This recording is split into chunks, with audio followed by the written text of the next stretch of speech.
This is embarrassing, and it's stupid on me. It's stupid on me that I keep letting this happen over and over. Freddie is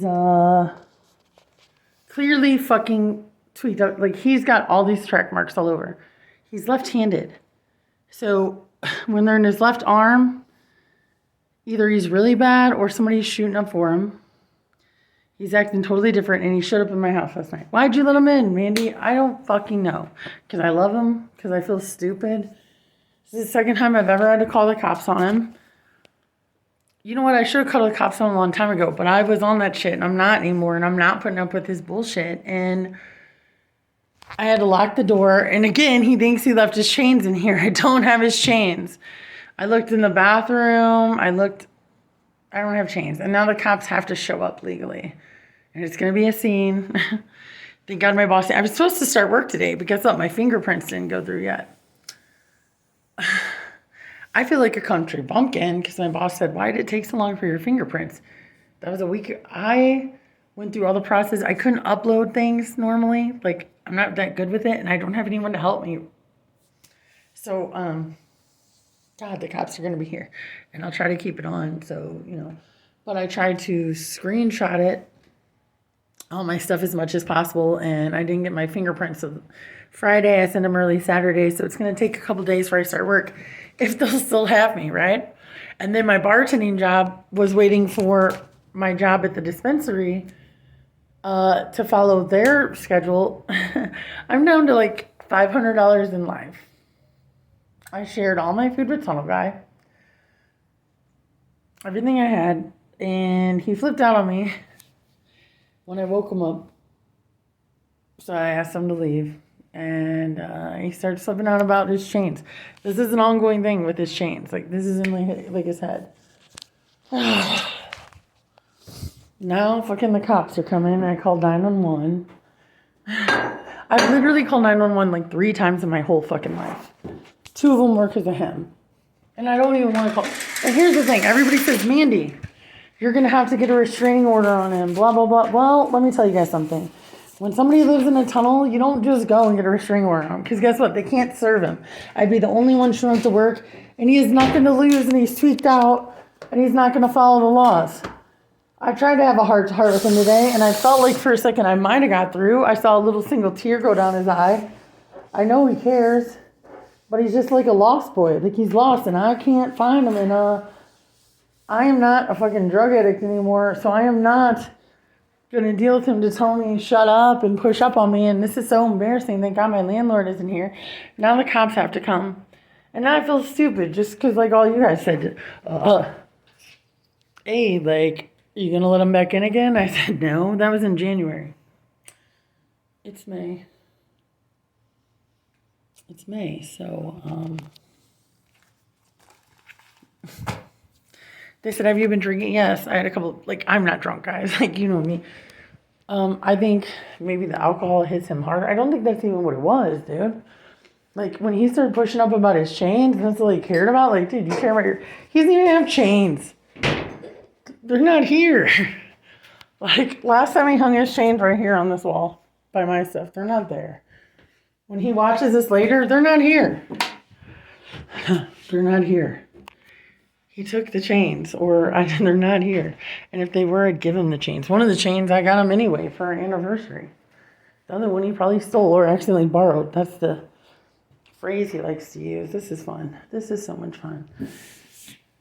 It's so bad when you have to call 911. I literally had to call 911 showing him that he was calling 911 because I faked calling 911 so many times just to de-escalate the situation. So this time I actually called 911 and showed him because I don't want to resort to violence. He doesn't want none of this. And he knows I'm not going to, like, report him or press charges. And he didn't do anything to me, so I can't even press charges. Like, not like today, and I wouldn't anyway. He knows. So now I feel bad because I'm wasting, like, cops' time, but it's the only thing I could do to get him away from my door. I had it blocked off. So, yeah, no, I can't do a restraining order. And 911 never actually picks up that fast. I guess I was just lucky. Maybe it was a slow day in Vegas, and I apologize because there's people out there that really need them. But legally, they have to come out now, so it's going to be weird for fucking everybody. It's a waste of everybody's time. I don't want to waste anybody's time. It's not going to stop him. It's not. If it could have been stopped, he would have been gone a long time ago. I can't, he showed up on a skateboard with a box full of, like, I don't even know what. Stolen stuff, probably seeker's sketch. I don't know.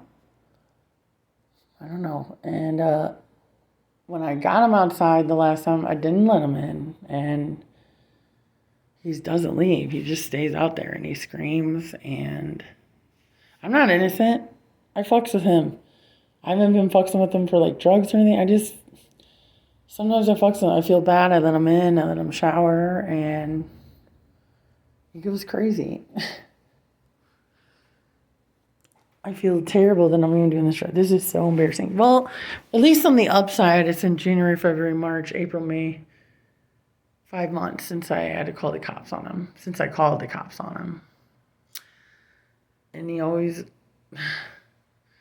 jetted. Why would he jet? He goes, oh, you got my chains in there. I go, okay, if I got your chains in here, let's just wait till the cops get here.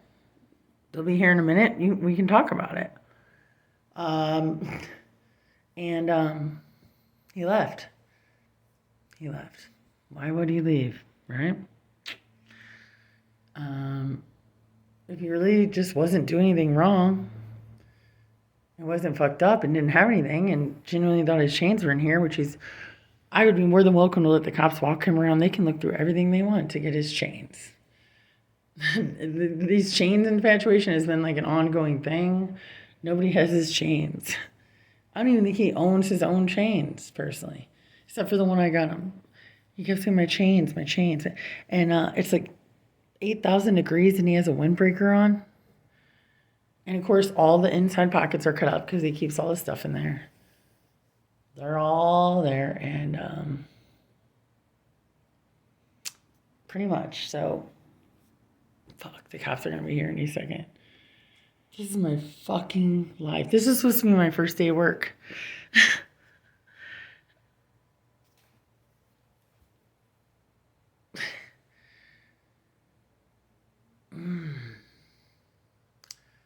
This is unreal, you guys. I got myself into this. Facts. I will get myself out of it. But I don't have a criminal record. I've never done anything wrong. And at this point, I have to call the cops because I can't handle this on my own anymore. He won't leave. He won't listen to me. It's out of my hands. I started it, and I can't press charges because it won't help. You guys, tell a real street thug you got to trick or treat. They don't care. Right? Tell a dude that don't live for nothing and fucking shoots dope, you got a restraining order against him. Ha ha! He'll laugh. This motherfucker don't care. Like, these motherfuckers are crazy out here. And yes, I know I run with, like, I fucking started this shit. And I will finish it. And I'm really embarrassed now I gotta deal with the cops. I'm not even a cop, motherfucker. Like I said, I ain't pressing charges. Even if I could, I wouldn't. This dude has enough problems and karma coming. But literally, I have nothing else to de-escalate the situation with than do it. If he wouldn't have heard 911, he didn't leave till he heard 911 on the phone. Because he knows I fake calling the cops so much that I can't fake it no more. And I used to be high with him, but I'm not. And I'm not drunk. So, like, if you're going to be violent and push up on me and not leave and insist I have your chains when I don't have your chains and I went and looked and call me a bitch and sit out there screaming while you have my fucking soda and everything else in your hand, like, no, I mean, this sounds so white trash. Like, my God. I'm not this person. I am not this person. This is so embarrassing. Now I gotta wait for them to show up. My place is my thing, been looking at everything. It sounds like total weed in here. They asked if I had drugs. I said, yeah, I have marijuana. And I do. That's not really considered drugs in Vegas. I don't think it was the marijuana that set shit off. I did say we'd have some drinks. But like, literally, I'm talking like a couple beers and a couple shots all day. Like, I'm not drunk. I don't have anybody else to fight them off. I can't fight them off. I mean, I could, but I'm not trying to fight. I'm just trying to show them I'm not playing anymore. Hopefully this will really keep them away. Like, this dude ain't changing for shit. And he just keeps showing up and showing up. And you know what? My dumbass keeps letting him in. My dumbass keeps letting him fucking in, dude. And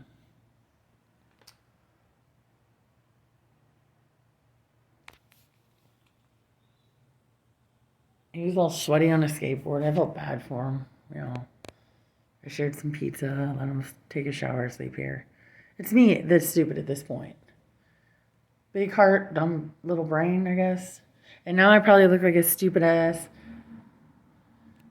country bumpkin to the dispensary because I didn't get my prints uploaded in time. I wasn't even fucking around. Like, I was making it my first priority. I called my boss yesterday, said I don't know what's happening. I haven't gone through. He didn't call. I called today. I'll call again tomorrow. I'm going to keep calling. Like,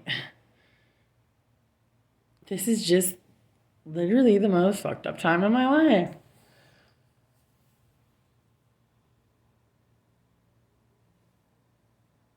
I have $557 left in the world. And I need to dry it up because I don't want to look like I'm crying when the cops pull up. But I think it's too late. I'm probably not going to be able to keep this on, guys, because cops are pretty observant, especially when they pull up to a, quote, nice neighborhood. They know somebody's been drinking. They know one guy has weapons, and he's always on meth. And, yeah, it doesn't matter. I know where he stays. I know where his boss is. I'm not going to say anything. So I don't even want them to come out here. I just didn't know how to get him off my porch.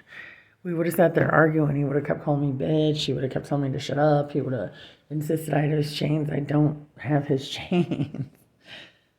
Here's what his chains exist of at this moment. He had stolen, or as he said, accidentally borrowed some girl's gold chain. I don't even believe it's real gold. I don't even believe maybe gold plated, but not even that. And he had hung it on that tack, you know, when we slept. And I was like, what are you talking about? And he couldn't find his chains. He was storming around my house. I couldn't get him out. Because, of course, I'm in to find it just to, like, make everything okay. And then, so ghetto. I'm embarrassed, dude. This shit didn't even happen in St. Louis. Chains. Fucking shoot me in the leg. Dude, so fucking, I let him in and then he wouldn't leave and he had his, like, little fucking shitty, like, tunnel boots on and shit. God, the cops are coming. It's all his fault. Like, he just needed to leave. He knows I would never steal his shit. And if he left anything, just like he did leave the chains one time, I bought it. Like I said, one of the chains were mine. The ring wasn't his. And it was some cheap-ass little fucking ugly-ass cross. And the cops are pretty observant. So I should probably just get off here. I'll keep you guys updated. It's really a waste of all our time. I feel really bad that this is even a deal. I feel embarrassed. And I would rather blow my brains out, dude, at this point than ever speak to Tunnel Guy again. After this. Because, like, I have no words. That doesn't happen to me. I have no motherfucking words. On a Monday.